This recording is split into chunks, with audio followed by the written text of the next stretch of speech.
श्यामनगर में बलराज नाम का एक व्यक्ति रहता था। वो बड़ा मेहनती था। उसका एक बेटा था जिसका नाम गोपाल था।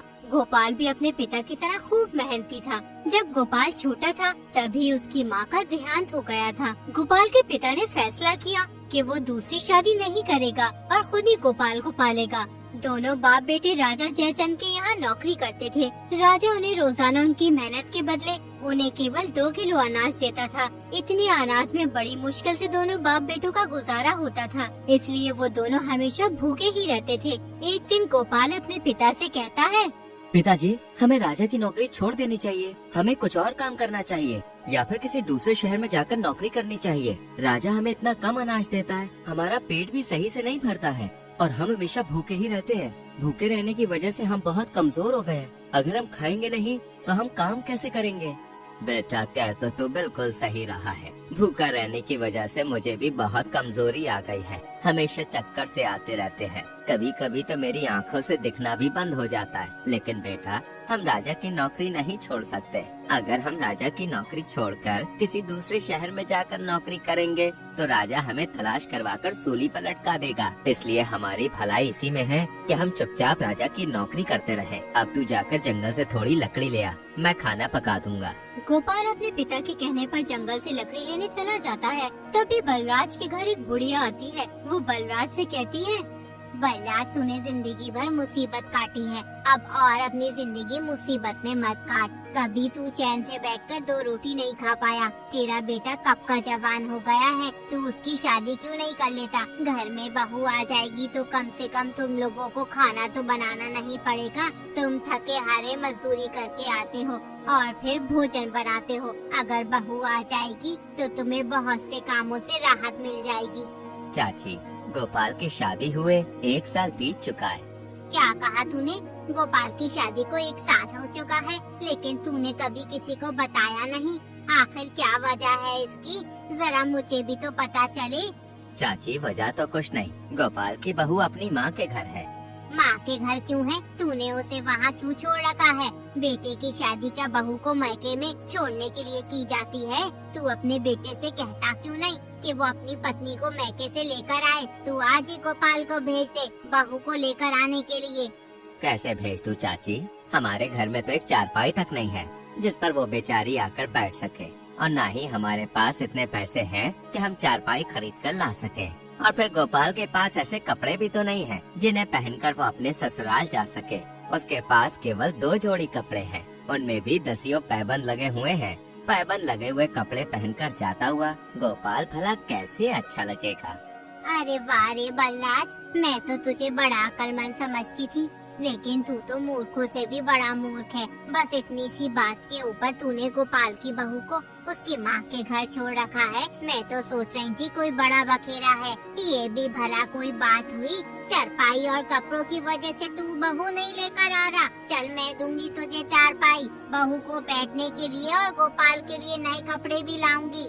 इतना कहकर बुढ़िया अपने घर चली जाती है। उसके बाद बलराज सोचने लगता है, चाची सही कहती हैं, मुझे गोपाल की बहू को बुला लेना चाहिए। अगर बहू आ जाएगी तो घर के कामों से हमें राहत मिल जाएगी। मैं कल ही भेज दूंगा गोपाल को बहू को लेने के लिए।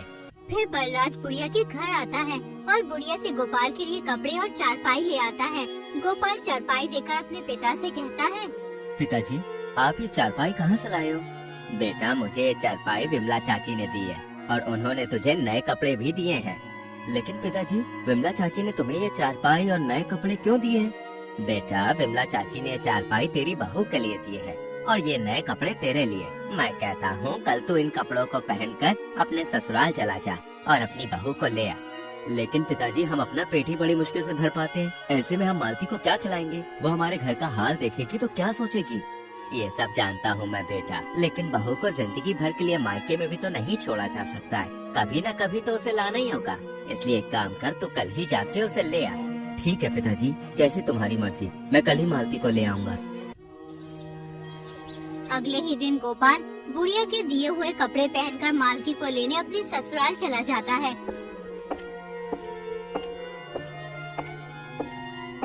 ससुराल में गोपाल की खूब मेहमान नवाजी होती है। गोपाल एक हफ्ते तक ससुराल में रुकता है। उसके बाद वो अपनी पत्नी मालती को लेकर अपने घर चल देता है। लेकिन रास्ते में गोपाल सोचने लगता है, अभी तो हमारे घर में बहुत गंदगी हो रही है, मालती देखेगी तो क्या कहेगी। एक काम करता हूँ, मालती को विमला चाची के घर छोड़ाता हूँ, उसके बाद मैं अपने घर की सफाई कर लूँगा। गोपाल अपनी पत्नी को बुढ़िया के घर छोड़कर अपने घर चला जाता है।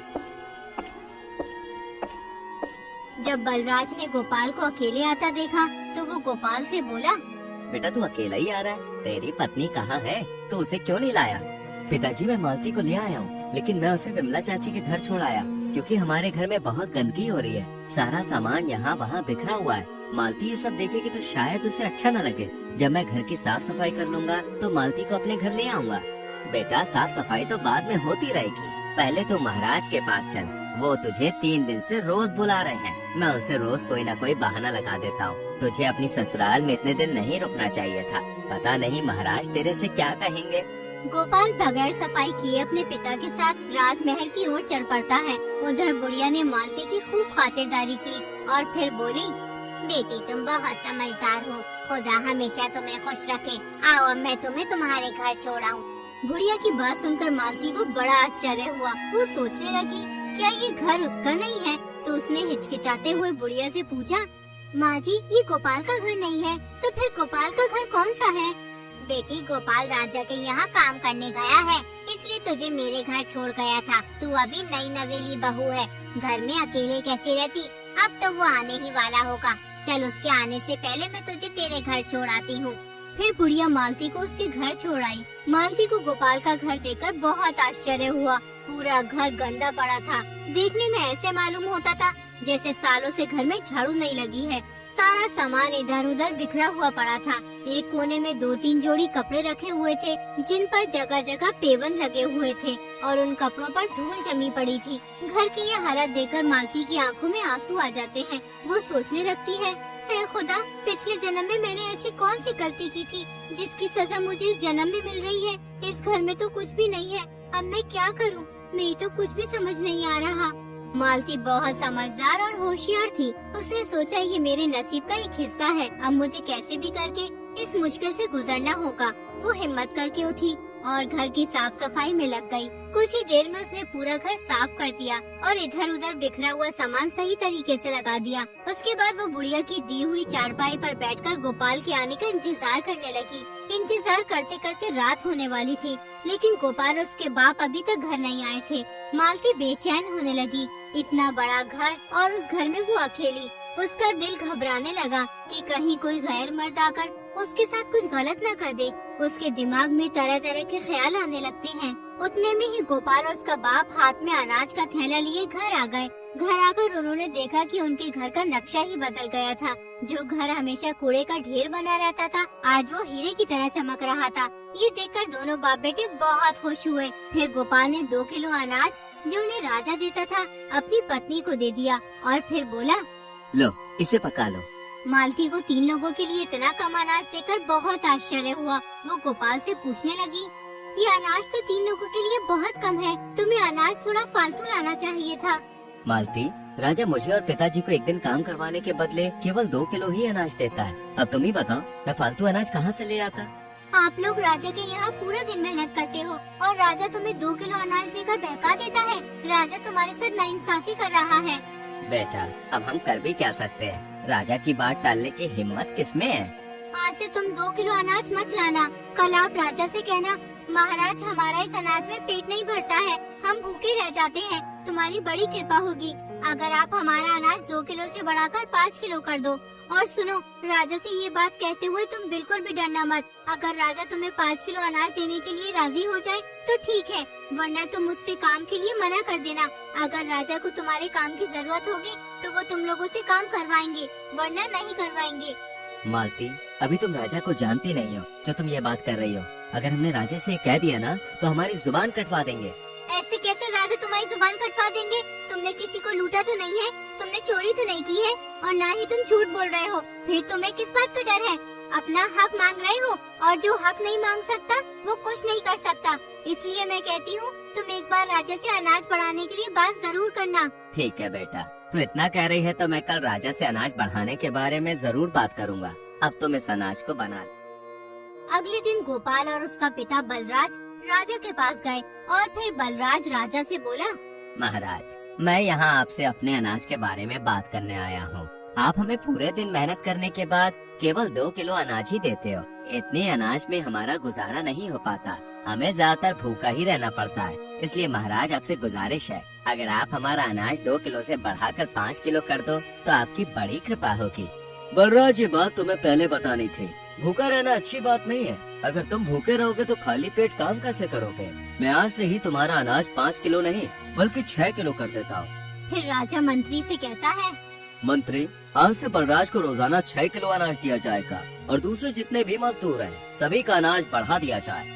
राजा का फैसला सुनकर दोनों बाप बेटे 6 किलो अनाज लेकर खुशी खुशी अपने घर चले गए। जब मालती ने गोपाल के सिर पर अनाज का बड़ा थैला देखा तो वो समझ गई कि राजा ने उनकी बात मान ली है। फिर उसने उन दोनों से पूछा, इस थैले को देखकर मालूम होता है कि राजा ने तुम्हें 5 किलो अनाज दे दिया है। उन्होंने तुम्हें कुछ कहा तो नहीं? नहीं बेटी, राजा ने कुछ नहीं कहा। हमने महाराज से अपनी मजदूरी का 5 किलो अनाज मांगा, लेकिन महाराज ने हमें 6 किलो अनाज दे दिया। आज से हमें रोजाना हमारी मेहनत का 6 किलो अनाज मिलेगा। हम महाराज से खामखा डरते हैं, लेकिन महाराज बहुत ही दयालु हैं। उन्होंने हमारे साथ साथ सभी मजदूरों के अनाज में बढ़ोतरी कर दी है। सभी घर वाले बहुत खुश थे। बलराज ने मालती को बहुत दुआएं दी। मालती बहुत होशियार थी। राजा द्वारा दिए गए अनाज से वो आधा अनाज बचा लेती थी और आधे को पका लेती। 2 महीने तक उसने यही काम किया। फिर एक दिन उसने अपने ससुर से कहा, आज आप राजा से कहना कि मैंने अपनी बेटी की शादी कर ली है। अब हम परिवार में 3 सदस्य हो गए हैं। आप जो अनाज हमें देते हो उससे हमारा पूरा नहीं पड़ता है। महाराज, अगर आप हमारा अनाज थोड़ा और बढ़ा दो तो बड़ा अच्छा होगा। ठीक है बेटी, हम महाराज से ऐसा ही कहेंगे। अगले दिन शाम को काम खत्म करके दोनों बाप बेटे राजा के पास गए और राजा से बोले, महाराज, मैंने अपने बेटे गोपाल की शादी कर दी है। अब हमारे घर में 3 सदस्य हो गए हैं। अगर आप हमारा अनाज थोड़ा और बढ़ा देंगे तो बड़ा अच्छा होगा। ये तो बहुत अच्छा किया तुमने बलराज, जो गोपाल की शादी कर दी। मंत्री से कहकर आज ही मैं तुम्हारा अनाज 10 किलो करवा दूंगा। दोनों बाप बेटे 10 किलो अनाज लेकर घर आ गए। 10 किलो अनाज को देखकर मालती बहुत खुश हुई। अब वो आधे से भी ज्यादा अनाज बचा लेती थी और बाकी बचे हुए को पका लेती थी। ये सिलसिला 8 महीने तक चलता रहा। अब मालती ने काफी अनाज इकट्ठा कर लिया था। फिर एक दिन वो अपने पति और ससुर से बोली, बाबूजी, आज के बाद आप लोग राजा के यहाँ काम करने नहीं जाओगे। कब तक आप दोनों मजदूरी करते रहोगे? मजदूरी से हमें सिर्फ 2 वक्त का खाना मिल सकता है और कुछ भी नहीं। अगर बेटी हम मजदूरी नहीं करेंगे तो फिर क्या करेंगे? इस तरह से तो हम भूखे मर जाएंगे। आप लोग चिंता मत करो। आपको राजा जो अनाज देते हैं, मैंने उसमें से आधे से ज्यादा अनाज बचा लिया है। इस प्रकार मैंने काफी अनाज बचाकर इकट्ठा कर लिया है। अब तुम लोग बाजार में कोई दुकान खोल लो और उसमें अनाज बेचने का काम शुरू कर दो। खुदा ने चाहा तो कुछ ही दिनों में हमारा कारोबार अच्छा चलने लगेगा। ठीक है बेटी, मैं आज ही बाजार में कोई दुकान दिखाता हूँ और फिर कल से हम अनाज बेचना शुरू कर देंगे। बलराज ने बाजार में एक दुकान किराए पर ले ली और अगले ही दिन अनाज बेचना शुरू कर दिया। कुछ ही दिनों में उनकी दुकान काफी अच्छी चलने लगी। दुकान पर ग्राहकों की लाइन लगी रहती थी। ये सब देखकर दोनों बाप बेटे बहुत खुश थे। दोनों जब भी दुकान से घर आते तो कुछ न कुछ सामान घर के लिए जरूर लाते। एक दिन मालती अपने घर के आगे बैठी होती है। तभी उसकी नजर कोने पर पड़े एक सोने के हार पर पड़ती है। सोने का हार देखकर मालती की आंखें आश्चर्य से फटी की फटी रह जाती हैं। मालती जल्दी से हार को उठा लेती है और उसे घर में ऐसी जगह रख देती है जहां किसी की नजर न पड़ सके। उसी दिन पूरे नगर में ढिंडोरची ने ऐलान किया, सुनो ए लोगों, जरा गौर से सुनो। एक चील रानी का सोने का हार लेकर उड़ गई है। जिस किसी इंसान को वो सोने का हार मिल जाए, वो हार को राजा को लौटा दे। इसके बदले राजा उस शख्स को मुंह मांगा इनाम देंगे।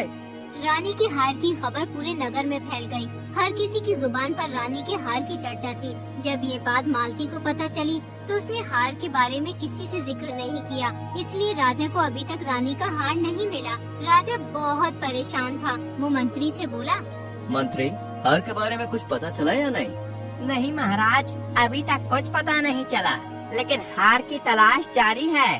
तो एक काम करो, पूरे नगर में दोबारा ऐलान करवाओ कि अभी तक रानी का हार नहीं मिला है। अगर किसी भी आदमी को हार के बारे में कुछ भी पता हो, वो बगैर डर के दरबार में आकर राजा को बताए, और जो भी हार लाकर देगा उसे मुंह मांगा इनाम दिया जाएगा।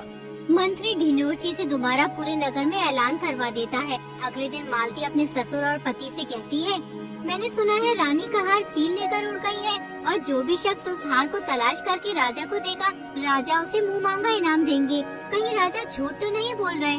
नहीं बहू, महाराज कभी झूठ नहीं बोलते। वो जो भी वादा करते हैं उसे पूरा भी करते हैं। राजा को ज्योतिषियों ने बताया है कि हार किसी के घर के आगे पड़ा हुआ है। पिताजी, ज्योतिषी सही कहते हैं, हार हमारे घर के आगे पड़ा हुआ था। अब रानी का हार मेरे पास है, तुम राजा को ये हार ले जाकर दे दो। बलराज मालती से हार ले जाकर राजा को दे देता है। रानी का हार देखकर राजा बहुत खुश होता है। उसके बाद राजा बलराज से कहता है, बलराज, हम तुमसे बहुत खुश हैं। शर्त के मुताबिक अब तुम हमसे जो कुछ भी मांगना चाहते हो वो मांग लो, हम तुम्हें देने के लिए तैयार हैं। महाराज, मैं आपसे क्या मांग सकता हूँ? आपके हमारे ऊपर पहले से ही बहुत एहसान है। ये तो मैंने अपने कर्तव्य का पालन किया है। बलराज, मैं जानता हूँ तुम बहुत ईमानदार और एक सच्चे इंसान हो, लेकिन तुम्हें कुछ न कुछ तो अवश्य ही मांगना होगा। मैं तुम्हें तुम्हारी ईमानदारी का इनाम देना चाहता हूँ। महाराज, आप इतना कह ही रहे हैं तो मैं पहले अपने घर पर मशवरा कर लूँ, उसके बाद आपको बताऊंगा। ठीक है बलराज, तुम अपने परिवार वालों से बात करके मुझे कल बता देना।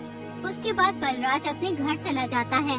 घर आकर वो मालती से बोलता है, बेटी, महाराज मुझे इनाम देना चाहते थे, लेकिन मैंने उनसे कह दिया कि घर वालों से बात करके बताऊंगा। आपने बहुत अच्छा किया पिताजी। अब आप राजा से कहो कि महाराज, अगर आप मुझे थोड़ी सी जमीन का टुकड़ा दे दो तो उस पर हम खेती करके अपने परिवार का गुजारा सही तरीके से कर सकते हैं। ठीक है बेटी, जैसा तुम कह रही हो मैं महाराज से वैसा ही कह दूंगा। अगले दिन बलराज राजमहल पहुंचकर राजा के सामने खड़ा हो गया। राजा बलराज से बोला, कहो बलराज, परिवार वालों से क्या मशवरा करके आए हो? महाराज, अगर आप मुझे थोड़ी सी जमीन दे दे तो मैं उस पर खेती करके अपने परिवार का गुजारा कर सकता हूँ। फिर मुझे और मेरे बेटे को मजदूरी करने की भी जरूरत नहीं पड़ेगी। ठीक है बलराज, मैं आज ही तुम्हें 5 बीघा जमीन दिलवा देता हूँ। मेरी दुआ है इस जमीन पर खेती करके तुम खूब फलो फूलो और जीवन में आगे बढ़ो। फिर राजा मंत्री से कहकर बलराज को 5 बीघा जमीन दिलवा देते हैं। अब बलराज दिन रात खेत में मेहनत करता है और गोपाल अनाज की दुकान चलाता है। कुछ ही दिनों में वो बहुत मालदार हो जाते हैं। फिर गोपाल एक बहुत ही शानदार घर खरीद लेता है। अब उनके घर में किसी भी चीज की कमी नहीं होती। इस प्रकार गोपाल की बहू की समझदारी और चालाकी से उसके गरीबी के दिन कुछ ही दिनों में अमीरी में बदल जाते हैं।